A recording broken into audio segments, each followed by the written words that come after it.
Hello guys, welcome back to our channel. If your device says it is connected to Verizon Fios Wi-Fi, but websites still refuse to load, videos stop buffering, or apps suddenly stop responding, it can feel disturbing. Sometimes the Wi-Fi icon looks perfectly normal, even though the internet itself is not actually working, while other times only certain devices seem affected for no clear reason.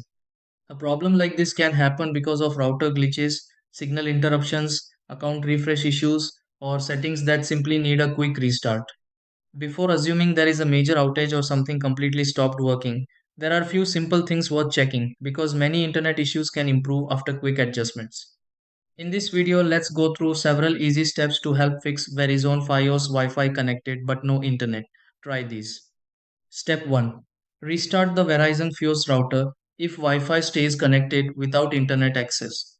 Step 2. Check cables linked to the Verizon Fios router and confirm everything feels secure.